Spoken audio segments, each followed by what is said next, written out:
এখন হত্যার সব কিছু তো আমরা মোটামুটি আমাদের নখদর্পণে চলে আসছে এবং কনক্লুসিভ পর্যায়ে আমরা নিয়ে এসেছি। তাদের সাথে আমরা বিভিন্ন শেয়ার করেছি, তাদের সাথে আমাদের ইন্টারাকশান বেড়েছে। আমি মনে করি এখন বাংলাদেশের কোনো অপরাধী ইন্ডিয়ায় গিয়ে সেফ হেভেন বানাবে, আমরা সেটা করতে দিব না। কলকাতার কমিশনার মহোদয়, আইবির যে ইন্সপেক্টর জেনারেল, এসটিএফ, সকলের সাথে আমরা আলাদা আলাদা মিটিং করেছি।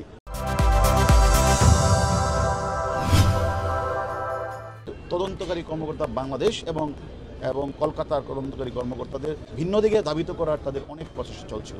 তাহলে এভাবে তারা একদম প্রি প্ল্যান এই অপরাধটি সংগঠিত করেছিল।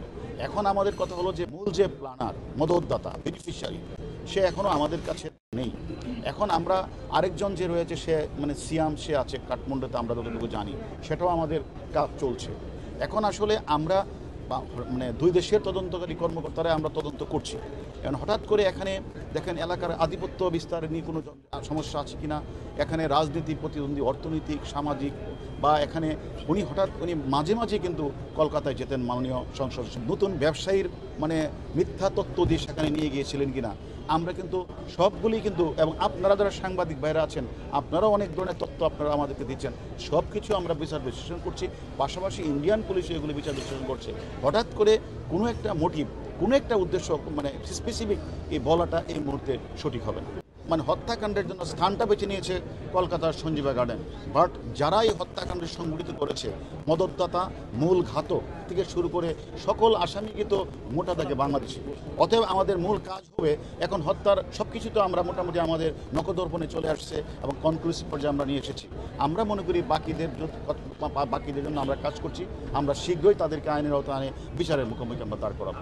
আমরা দুই দেশের আসামিদের কাছে আমরা ক্রস এক্সামাইন করেছি, বিচার বিশ্লেষণ করেছি। যেহেতু মামলাটা এখনও তদন্ত চলছে, এই মুহূর্তে স্পেসিফিকলি মানে কি কারণটাই কিটা এই মুহূর্তে বলা যাচ্ছে।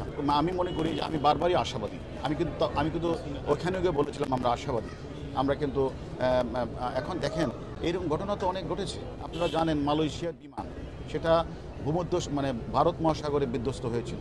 227 জন যাত্রী, 12 জন ক্রু তারা সেখানে কিন্তু আপনারা জানেন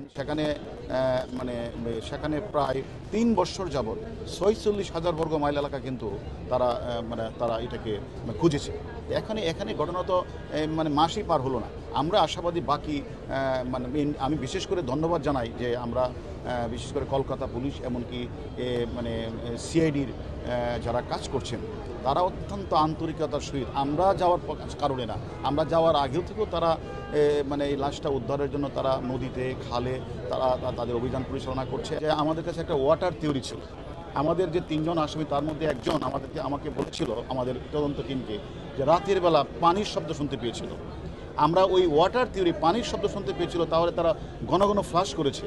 তাই ঘন ঘন ফ্লাশ করে তারা কি ফ্লাশ করতে পারে, সেই তথ্য মোটিভের ভিত্তিতে আমরা তখন বললাম যে যেহেতু ওয়াটার থিওরি থেকেই আমরা তখন বললাম যে আমাদের যে সুয়েজ লাইন এবং পানির ট্যাঙ্কিটা যদি একটু যদি ভাঙ্গা হয়, তাহলে হয়তোবা আপনারা জানেন অনেকাংশেই আলামত উদ্ধার হয়েছে। যে আমরা যে কাজের জন্য গিয়েছি, আমরা সেখানে আমাদের মূল কাজই ছিল যে ক্রস এক্সামাইন, আমাদের মূল যে ঘাতক যা বলেছে সেটা এক্সামাইন করা।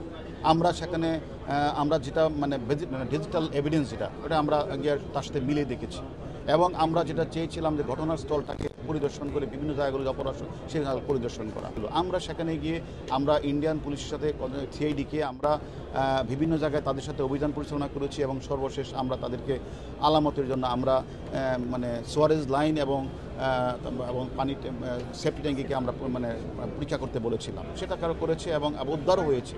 এতে তো আমি মনে করি আলহামদুলিল্লাহ আমরা যে কারণে গিয়েছি সেটা আমাদের উদ্দেশ্য সফল হয়েছে। তারা আমাদেরকে বিভিন্ন বিষয়ে তারা আমাদের সাথে কথা বলেছে। আমরাও তথ্যের বিষয়ে বিশেষ করে আমি মনে করি যে তারা এই অপরাধীদের সম্পর্কে তারাও অনেক তথ্য আমাদের শেয়ার করেছেন, আমরাও অনেক তথ্য তাদেরকে শেয়ার করেছি। আমরা মনে করি এক্ষেত্রে আমাদের অনেক বড় অর্জন যে আমরা কলকাতা সিআইডি, বিশেষ করে কলকাতার কমিশনার মহোদয়, আইবির যে ইন্সপেক্টর জেনারেল, এসটিএফ, সকলের সাথে আমরা আলাদা আলাদা মিটিং করেছি এবং এই বাংলাদেশের সাথে ইন্ডিয়ার বিষয়গুলি নিয়ে, অপরাধের বিষয় নিয়ে আমরা কিন্তু অনেক আলোচনা করেছি। দেখেন, আমরা সবসময় যখন কোনো অপরাধী বাংলাদেশে অপরাধ করে, ডাকাতি করে, দুর্দর্শ খুন করে যখন ইন্ডিয়া চলে যায়, তখন কিন্তু আমরা ইন্ডিয়ার পুলিশকে আমরা হেল্প চাই জঙ্গি বিষয়ে, তারপরে মানে ওই যে ফেক কারেন্সি যারা তৈরি করে তাদের বিষয়ে এবং বিচ্ছিন্নতাবাদী সম্পর্কে অনেক তথ্যই কিন্তু তাদের সাথে আমরা আদান প্রদান করেছি। বিষয়টা হচ্ছে আমি মনে করি যে একসময় আমরা সেখানে না গিয়ে টেলিফোনের মাধ্যমে এই সকল অপরাধীকে আমরা ধরে আনতে পেরেছিলাম, কিন্তু এখন এবারের টোরের মাধ্যমে আরেকটা যেটা আমাদের সাকসেস হলো যে আমরা সেখানে গিয়ে প্রত্যেকটা ডিপার্টমেন্টের ছোট বড় সকল কর্মকর্তার সাথে আমরা কথা বলেছি, তাদের সাথে আমরা বিভিন্ন শেয়ার করেছি, তাদের সাথে আমাদের ইন্টারাকশান বেড়েছে। আমি মনে করি এখন বাংলাদেশের কোনো অপরাধী মানে বাংলাদেশে অপরাধ করে তারা ইন্ডিয়ায় গিয়ে সেফ হেভেন বানাবে, আমরা সেটা করতে দিব না। তাদের সহায়তায় তাদেরকে আমরা ধরে নিয়ে আসবো। এতে মনে করি অপরাধীরা বাংলাদেশ থেকে আবার সেম ওয়ে আবার ইন্ডিয়ার কোনো অপরাধী সেখানে অপরাধ করে বাংলাদেশে এসে সেফ হেভেন বানাবে, এটা হতে দেওয়া যাবে না। আমাদের টিম এবং আমি মনে করি কলকাতার, আমি ধন্যবাদ জানাই কলকাতার সিআইডিকে, তারা অত্যন্ত পরিশ্রম করছে এবং তারা বিভিন্ন বিষয়গুলি আমল নিয়ে তারা কাজ করছে এবং আমরা যে গিয়েছি আমাদেরকেও বিভিন্ন বিষয়ে তারা সহযোগিতা করছে। বিশেষ করে ধন্যবাদ জানাই যে কলকাতার সাংবাদিক ভাইদেরকে, দুদিন ঝড় বৃষ্টি ছিল, এই ঝড় বৃষ্টির মধ্যে ওনারা সার্বক্ষণিক আমাদের সাথে ছিল এবং বিভিন্ন বিষয়গুলি তথ্যপদ আমাদের সংগ্রহ করেছে।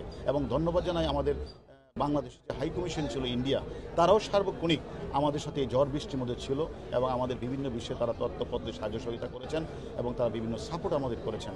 এবং আমি ধন্যবাদ জানাই আপনাদেরকেও, আপনারা যে বেশ কয়েকদিন যাবৎ অধীর আগ্রহে আপনারা আমাদের খোঁজখবর রাখছেন এবং বিভিন্ন তথ্যপত্রে আমাদের সাহায্য করেছেন।